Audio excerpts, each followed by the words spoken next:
1, 2. Basahin po natin. Nandiyan na po ba? Sagad na po natin hanggang verse 3. Verse 1. Ready now, read.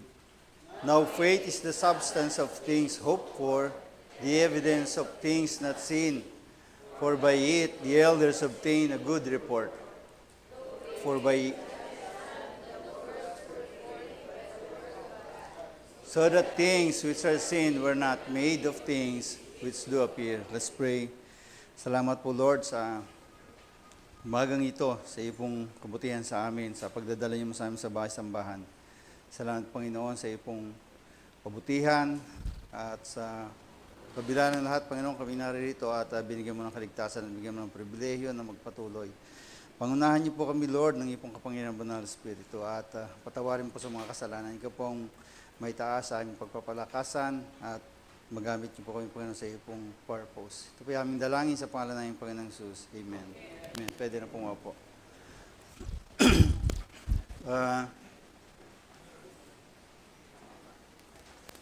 Masaya po ba kayo ngayong umaga? Salamat sa Diyos. Pero meron pa rin lungkot dahil sa ating former president. Anyway, dito po sa lesson natin ngayon ay, kung matatandaan nyo, katatapos lang natin nung lesson last Sunday tungkol sa church. At itong lesson natin ay pagpapatuloy para sa layunin na tayo lumago. Ang lesson po natin ngayon ay Bible, verse 6. Bible. Ang Biblia ay ang salita ng Diyos. Una, tuklasin natin ang katotohanan patungkol sa Diyos. Okay lang po ba yung boses ko? Katamtaman lang.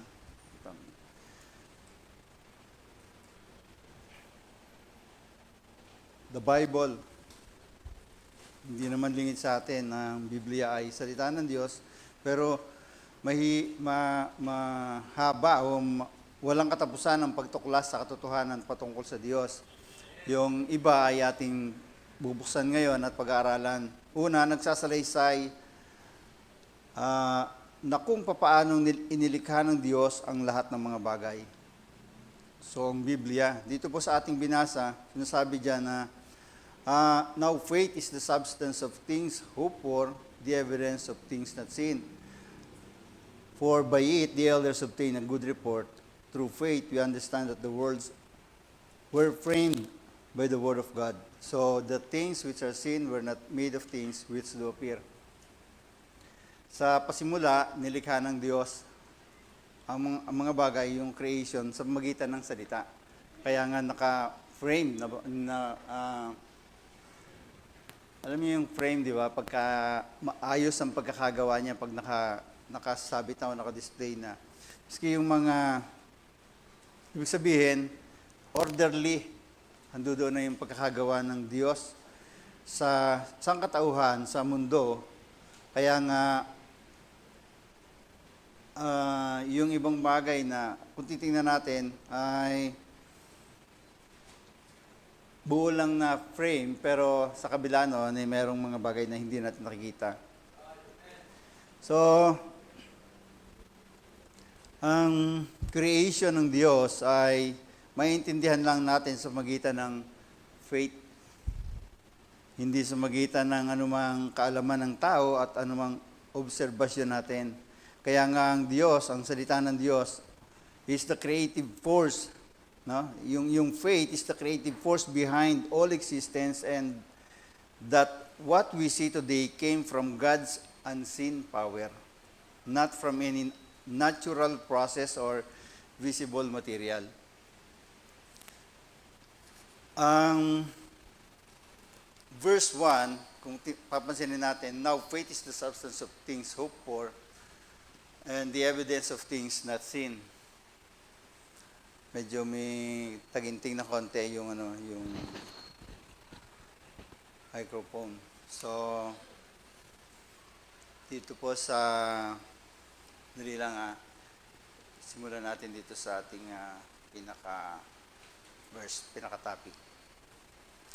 Pag tinignan natin itong verse 1, we will see here that verse 1, minataginting po, is not so much a definition of what faith is. Pwede pong pahinaan konti. So, but it is a description of what faith does. Narinig niyo ba, Naugong? Konti. Pwede pong pahinaan ng konti. Yung pananampalataya dito ay sinasabi dito na itong verse na ito, kung ano yung nagagawa ng faith, hindi pinapaliwanag dito yung definition, no? So, yung faith, it provides substance. Ang other word for substance is assurance. Meron tayong katiyakan. Tapos yung things not seen, it means that faith provides evidence.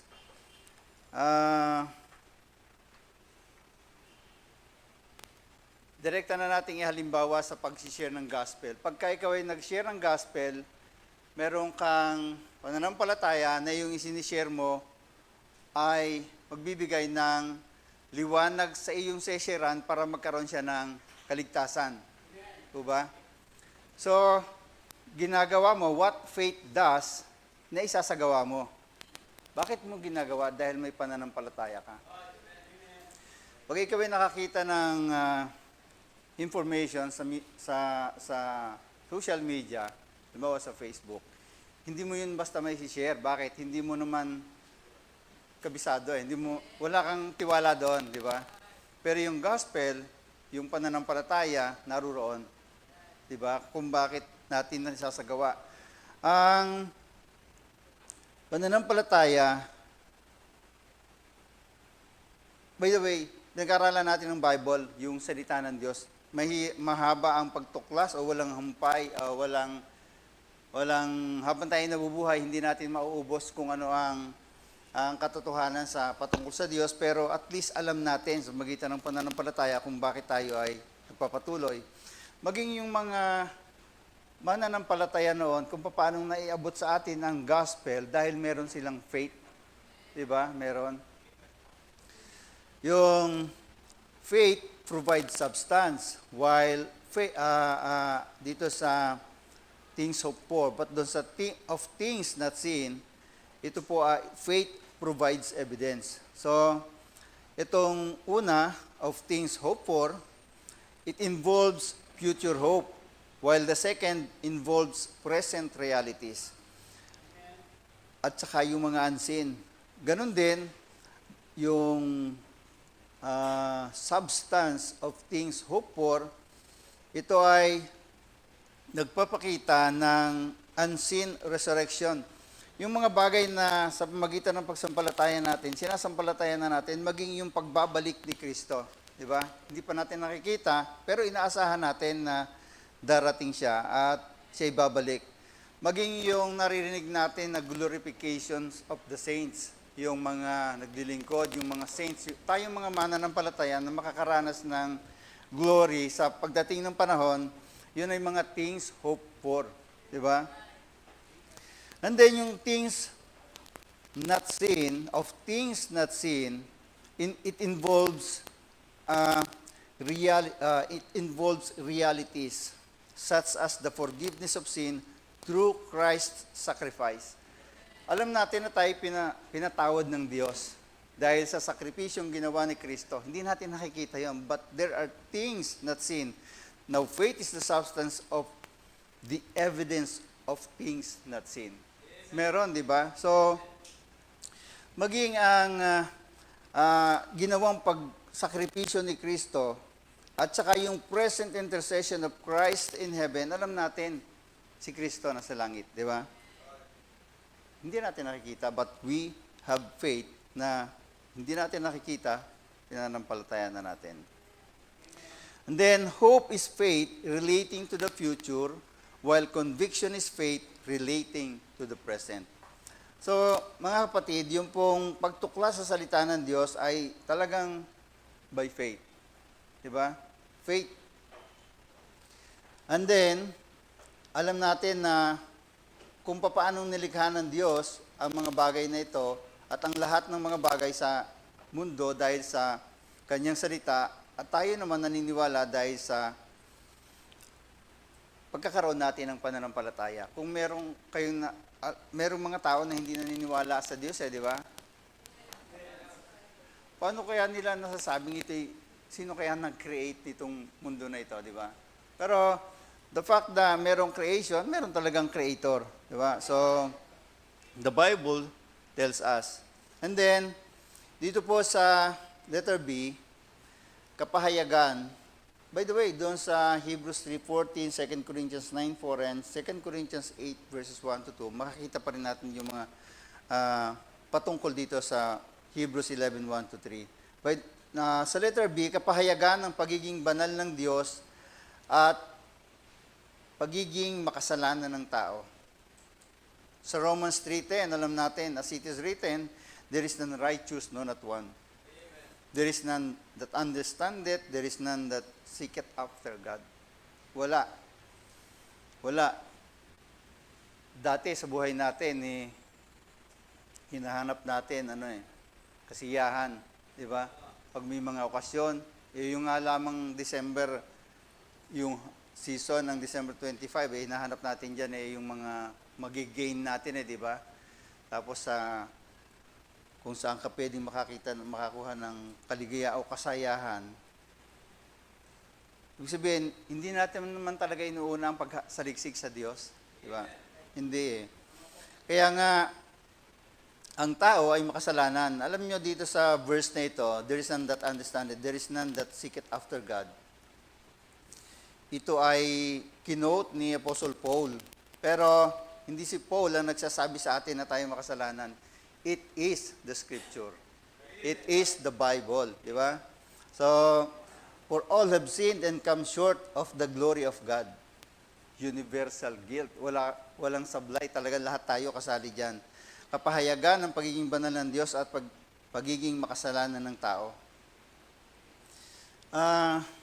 Dito sa verse Romans 3:23, for all have sinned and come short of the glory of God. Lahat tayo makasalanan at nangangailangan talaga tayo ng kabutihan ng Diyos. Sa kabila nito, doon sa letter C, nagsasalaysay ng paraan kung paano ang tao makabalik sa Diyos. Sa Acts 17, Acts 17 verse 30, sabi doon, and the times of this ignorance God winked at, but now commanded all men everywhere to repent. Sa pagtiningnan tayo ng Diyos, yung itsura natin, kasi kita niya tayo na makasalanan Napapapikit na lang siya. Parang nakita ka ng yung iba naman to. Kung makita mo yung kung paanong tinatanong yung pangalan ni President Duterte. Tapos hindi siya makapagsalita, mapapikit ka na lang sa awa, di ba? Iba yon, ibig sabihin, sa awa mo dahil sa tao. Pero ibig sabihin, sa awa ng Diyos sa atin, dahil sa ating kalagayan ng makasalanan, napapakurap na lang siya, di ba? Parang kulong na sabihin niya talagang walang pag-asa rito. Dahil ang tao ay makasalanan. Pero yung kabutihan ng Diyos, sa kabila ng ating pagiging kapos sa kanyang kaluwalhatian, tayo po ay binigyan niya ng kaparaanan para tayo ay makabalik sa Kanya. No? Doon po sa 1 John 1:9, alam natin na, sabi dito sa basahin ko po itong 17:30, and the times of this ignorance God winked at, but now commanded all men everywhere to repent. Paano makakabalik? Repent. Di ba? Repent. Dito po sa 1 John 2 verse 2, makikita rin natin dyan, buksan ko nga saglit. 1 John 2 verse 2. 1 John 2 verse 2. And He is the propitiation for our sins, and not for ours only, but also for the sins of the whole world. So, binigay niya. Yung propitiation, ano mo, yung atoning sacrifice, wala namang ibang pwedeng makagawa para tayo makabalik sa Diyos, ni ang ating mga sariling kakayanan. Kapos po yan. Kaya nga, yung kabanalan ng Diyos, pinakita rito, that the propitiation, yung si Kristo, yung atoning sacrifice, Jesus bore in His body the punishment due for our sin. Talaga naman di ba? So, alam nyo, kahit kung sa kasalanan nagawa ko, ako'y paparusahan. Sabi nga kung sa isang puting bond paper na walang sulat at bawat kasalanan mo'y tutuldukan, kayang punuin ng tuldok ang isang bond paper kung ikukumpara sa iyong kasalanan. Di po ba? So, nagsasalaysay ng paraan kung paano ang tao makabalik sa Diyos. Kaya nga, nalalaman natin, tayo naligtas dahil sa Bible, di ba? Dahil nag-share sa atin ng ginamit ng Diyos para tayo abutin. So, yun. Tuklasin ang katotohanan patungkol sa Diyos. At number 2, tuklasin ng buhay pagkatapos ng kamatayan. Diyan makikita po natin sa letter A, mayroon lamang 2 lugar na patutunguhan ng tao ayon sa Biblia. At yun ay ang langit at impyerno. Sabi diyan sa Matthew 25 verse 46, babasahin ko po, sundan nyo sa yung mga mata. Sabi diyan, and this shall go away into everlasting punishment, but the righteous into life eternal.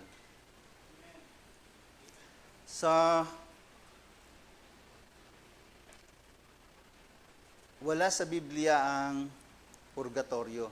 Ni wala yung katuroang purgatorio. Diba? Kaya 2 lang talaga ang patutunguhan. Kung hindi langit, impyerno. Dito po sabi rito sa Matthew 25, verse 46. And this shall go away into everlasting punishment, but the righteous into life eternal. So, wala nang ibang pagpipilian. Sa Book of Daniel, chapter 12, verse 2, kita rin po natin dyan. Daniel 12, verse 2. Kita niyo po ba? Basahin ko. And many of them that sleep in the dust of the earth shall awake, some to everlasting life, and some to shame and everlasting contempt. So, wala talagang ibang patutunguhan kundi either wala tayo ang tao ay walang pagpupuntahan ng kanyang eternity, either heaven or hell. Kaya nga habang buhay pa ay tiyakin na natin na sa langit tayo pupunta at yung ating mga mahal sa buhay. Doon sa katatayuan ni President Duterte doon sa The Hague, maiisip mo lang doon na sa kabila ng iyong habag at awa, magdadaling ka sa lunduan na maiisip mo na tinanggap kaya niya si Kristo? Kasi yun lang naman ang pwedeng makapagbigay sa kanya ng di ba? Pwedeng makapagbigay sa kanya ng comfort at sa atin din. Kung tayo witness ng kanyang pagkakatanggap kay Kristo, meron tayong comfort. Meron mabigat man yung kanyang pinagdaraanan, pero kung alam natin sa langit siya pupunta, and God is in control ng lahat ng bagay, meron din tayong kapanatagan. Di ba? Dito sa letter B, hindi kayang marating o hindi kayang makarating sa langit ang tao sa sarili niyang paraan. Hindi makakarating ang tao sa sarili niyang kaparaanan. Sa chapter 3 verse 20 ng Romans, therefore by the deeds of the law there shall no flesh be justified in his sight. In his sight. For by the law is the knowledge of sin.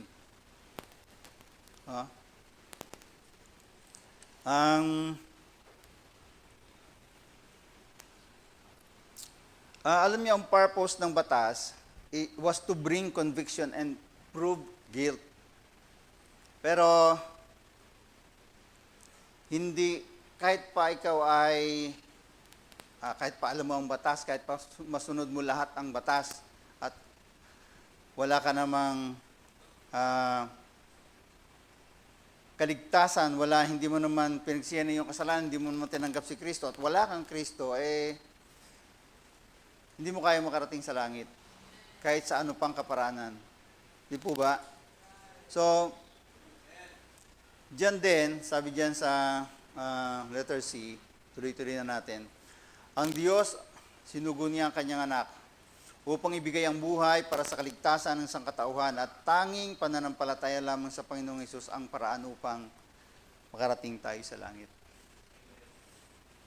Sa 2 Timothy, o sa 1 Timothy chapter 2 verse 5, 1 Timothy chapter 2 verse 5, for there is one God and one mediator between God and man, or God and men, the man, Christ Jesus. Si Kristo lang po. Sabi diyan, pag tinignan natin doon sa verse 4, basahin ko verse 4 hanggang verse 6. Who will have all men, 1 Timothy chapter 2 verse 4 hanggang 6. Who will have all men to be saved and to come unto the knowledge of the truth. For there is one God and one mediator between God and men, the man Christ Jesus, who gave himself a ransom. Ibinigay niya yung kanyang sarili para sa ating kaligtasan. Ibig sabihin, there being but one God implies that he must have the same desire toward all men. Sabi rito, between God and men, isa ang layunin ng Diyos sa tao. Kahit pa ikaw ay nasa ibang bansa, kahit pa ikaw ay Amerikano, kahit pa ikaw ay Pilipino, ano bang tawag sa mga taong, kasi tayo Philippines, Pilipino, di ba? Pag yung mga taong taga-Netherlands, ang tawag sa kanila,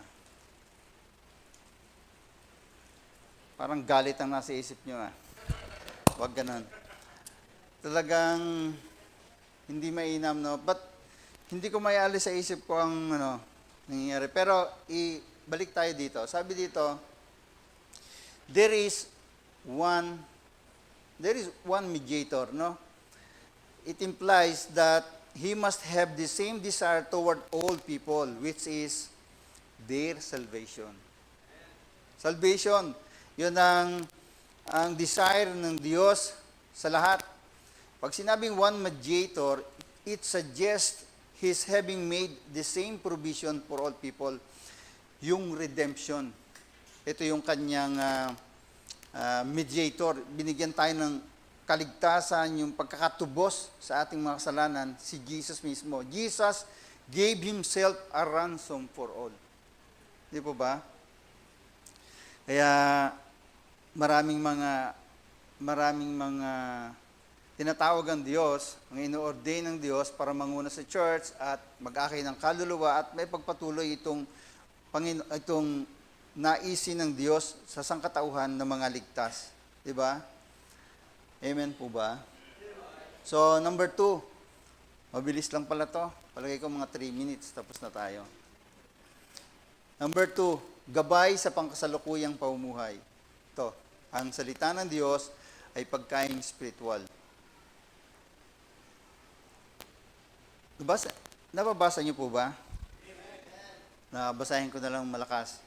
As newborn babes, desire the sincere milk of the word that ye may grow thereby. Kahit bagong ligtas ka pa lang, kahit matagal ka nang naligtas, tinuturing pa rin tayong newborn babes. O ituring mo pa rin ang sarili mong newborn babes, di ba? Para lagi mong nasain, no? Huwag pagnasaan, nasain ang salita ng Diyos. Ganun pa man, ito ang magbibigay sa atin ng paglago. Dito po sa basahin ko, no? Dito sa Matthew 4:4. Ito, Matthew 4:4. But he answered and said, It is written, Man shall not live by bread alone, but by every word that proceedeth out of the mouth of God. Nakita niyo po ba sa Bible niyo yan? Nakita niyo? Ano napansin niyo? Sa mga, sa bagay, merong iba hindi red letter yung ano eh. Pero, pag tinignan niyo po yun doon sa mga Bible na, anong tawag doon? Red letter. Makikita nyo dito is written in red. Di ba? Ibig sabihin, si Jesus mismo ang nagsalita nito. At alam din natin na sa panahon na si Jesus mismo na siya nakakaranas ng mga temptation o tinetempt siya ni Satanas, ang ginamit lang niya ay scripture. Di ba? Scripture lang ang ginamit niya. At katulad doon sa Deuteronomy 8 verse 3, nung ito yung binanggit niya, Man shall not live by bread alone, but by every word that proceedeth out of the mouth of God. So, sa kabila ng kailangan natin ng scripture, yung kahalagahan ng scripture, huwag nating kakalimutan that more important than bread is the source of bread. No? The source of bread is more important than the bread itself. Kaya nga yung lakas natin, doon nagmumula. At ipinapaalala lagi sa atin yung scripture, yung word of God. Kaya nga sabi sa atin ito ang gabay sa pangkasalukuyang pamumuhay. Amen? So, alam niyo si Jesus Christ, sa panahong ito, nung sinabi niya to, ay tao naman siya, di ba? Tao siya. Pero, Diyos siya. Pero hindi siya gumawa ng anumang miracle para i-avoid niya yung personal suffering niya. Hindi. Ang ginamit niya ay scripture at walang iba kundi yung pinagkukunan niya ng strength ay yung kanyang obedience sa kalooban ng Diyos. Kung siguro hindi ako mananampalataya, yung baka talunin na yung kalusugan ko sa galit ko nararamdaman doon sa nangyayari kay President Duterte. Pero salamat sa Diyos sapagkat meron tayong salita at meron tayong pananampalataya na alam natin na ang Diyos ang may kontrol ng lahat at ating inilalapit sa kanila. Naisip ko nga rin na bagamat alam ko na meron tayong mga kusang paraan at oras ng pagpapanalangin para sa Kanya, pero alam natin na ang buong bansa ay nananalangin para sa kalagayan ni President Duterte. Pero kung makikita mo yung dami ng mga tao, maririnig mo yung panalangin nila na parang dito, paulit-ulit na panalangin, parang sayang naman, no? Pero tayong mga mananampalataya, mga Baptist, alam ko nagbibigay tayo ng panahon di ba? Pero maganda rin na kakaroon tayo ng sabay-sabay na panalangin para sa kanila. By the way, si Kristo, ang ginamit niya sa panahon na yon ay yung salita ng Diyos. Ang salita ng Diyos ay pagkaing spiritual. Doon sa Psalms 91 verses 11 to 12. Psalms 91 verse 11 to 12. Meron po ba kayo? 91 verse 11. Nakita niyo po? For he shall give his angels charge over thee to keep thee in all thy ways. And then verse 12, they shall bear thee up in their hands, lest thou dust thy foot against a stone. Parang malayo yun, pero ang kaugnayan ay iingatan tayo ng Diyos. At huwag nating kakalimutan sa tuwina na mamumuhay tayo sa magitan ng pagkaing spiritual. Yung i-apply natin sa literal na bagay, pagkain o tinapay, o pagkain, ano ba naisip yung pagkain? Ano na naisip nyo? Ngayon, mag-isip kayo ng pagkain. Chicken, bilis naman, parang sa Jollibee. Yung iba, cake, yung iba, chocolate. marami tayong natikman niya, marami na iba-ibang putahe. Minsan, makakaranas ka na makabili o mabigyan, makatikim ng, halimbawa, yung chocolates galing sa Japan, yung royal chocolate. Hindi yun matamis, pero ang sarap. Yung isang maliit na box noon, pag hindi mo tinigilan, kaya mong ubusin. Masarap makatikim ng ibang putahe, di ba? Sa restaurant, pag pumunta ka, nakapunta ka sa restaurant, makita mo yung menu, ang o-orderin mo yung hindi mo pa nakakain sa bahay, yung hindi mo pang karaniwang nakita sa luto. Gusto mo makatikim ng ganong putahe. Alam mo itong salita ng Diyos, mula simula hanggang sa dulo, iba't ibang putahe ito. Iba't iba. Meron itong putahe para sa kalungkutan, meron putahe para sa kalakasan, merong menu para sa salukuyan mong lahat na. Buong buhay mo meron dito. Kaya nga itong gabay sa pangkasalukuyan nating pamumuhay.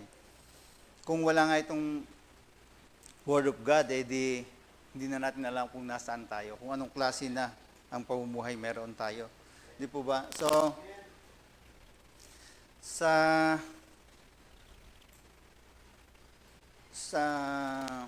alam mo, pag hindi ka kumain, manghihina ka. Kanina narinig ko doon sa sabi ni Bongo, hindi daw pinapainom, hindi binibigay doon sa kulungan yung gamot ni President Duterte, kaya siya nanghihina. Hindi pinagkakait nila pati yung kanyang maintenance, kaya parang gusto nilang ma-stress at doon sila Pero ibig sabihin, kulang yung kanyang sustansya sa katawan. Kulang yung kailangan niya. Tayong mananampalataya, itong Word of God, yung Bible, ito ang ating pagkain spiritual. Hindi naman lahat ng oras ay nagagampanan natin at walang exempted sa pagliban. Maraming panahon tayo rin nagkakaroon ng pagkakataon na makaliban.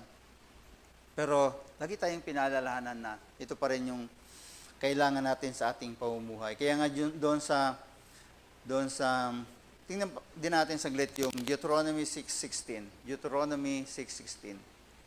Kung tama ang aking pagkaalala sa cross-reference na to. Sabi diyan, "Ye shall not tempt the Lord your God as you tempted Him in Massa."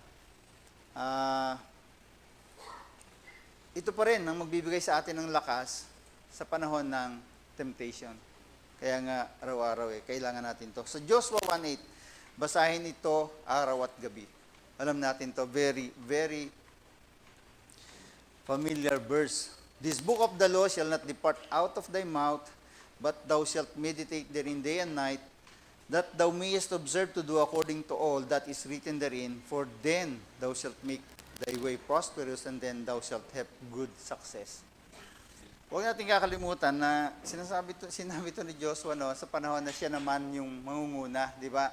At pag tinignan natin itong Old Testament, makikita natin dito lahat ito battle, lahat ito pakikilaban, lahat ito pakikidigma sa kung anong klase ng sitwasyon natin ngayon, applicable ito. Kaya ito pa ring Bible ang magbibigay sa atin ng tagumpay sa lahat ng ating mga minimiti, no? So, kailangan natin yan. Dito sa verse na ito, kung makikita natin yung Joshua 8:31-35, ang ginawa ni Joshua doon sa mga Israelites noon ay kinopya niya kung ano yung nasa Mosaic Law, kung ano yung sinasaad ng batas ni Moses doon na siyang sinusunod nila, at ito rin ay ipinarinig niya sa lahat ng naroroon. Wala siyang niskip na word o isang salita man lang dyan para hindi iabot sa mga nakikinig. Ibig sabihin, ganun kahalaga at kung paano sila nagtagumpay noon dahil because of this book. Because of this book. So, basahin ito araw at gabi. Sa letter C, gabay sa pangkasalukuyang pamumuhay, sundin at isabuhay ang mga nakasulat dito. James 1:22, "But be ye doers of the word, and not hearers only, deceiving your own selves." Parang bigla akong bumagsak Parang bagsak ako dito. Be ye doers of the word and not hearers only. Sinisikap natin na magampanan natin, magawa natin yung mga naririnig natin. Di ba? Pero, pinaalalahanan tayo na isabuhay natin ang mga nakasulat dito. So, Matthew 21, Matthew 7. Ito, magtatapos na po tayo. Matthew 7, verse 21. Matthew 7, verse 21. Hanggang 24. Hanggang 28 nga So, 24. Basahin ko na rin yung 24. Therefore, whosoever heareth these sayings of mine and doeth them, I will liken him unto a wise man which built his house upon a rock. Tayo po ay itinuturing na wise man kung ang ating buhay ay nakatuntong sa bato. Ibig sabihin kay Kristo, ito sa Word of God. Kung tayo ay nagpapatuloy sa Word of God, dito makikita natin, mararanasan natin ang tibay ng ating pananampalataya, ang ating wastong pamumuhay sa magitan ng salita ng Diyos. So, ito yung pundasyon, yung salita ng Diyos. Ito yung ating dapat maging buhay. Dapat tayo ay founded upon the rock, upon a rock. Ito mismo. So, kung paano isabuhay ang mga nakasulat dito, magpapatuloy tayo sa magitan ng salita ng Diyos. Ang basihan, kapag tiningnan natin, napakahalaga sa atin ang Bible. Di ba? Napakahalaga ng Bible. Kaya nga, itong mga lesson na ito na ating pinag-aaralan ay, ang layunin nito ay patatagin tayo, palakasin tayo, at hindi lamang basta lumakas, tayo ay lumago at magamit ng Diyos sa pamagitan ng church na ito. At maraming blessing sa salita ng Diyos. Napakahalaga ng ating kalalagayan kung tayo ay magagamit ng Diyos sa pamagitan ng ating pagsunod sa Kanyang mga salita. Pray lang ako. Let's pray.